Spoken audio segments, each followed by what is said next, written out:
Grabe yung lamig mga katropa. Araw ng Biyernes, December 22 mga katropa. Oras ay alas 9:44. Grabe yung lakas ng hangin mga katropa. Ano na kaya ngayon sa Tagaytay o kaya sa Baguio mga katropa? Dito nga lang sa amin ang lamig na. Ayan, grabing lakas ng hangin. Tapos lang namin mga ruling kasama ko mga bata.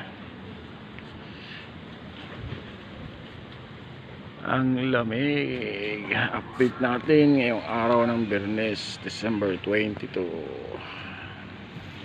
Malamig ang simoy niya. Ramdam na ang Pasko mga katropa.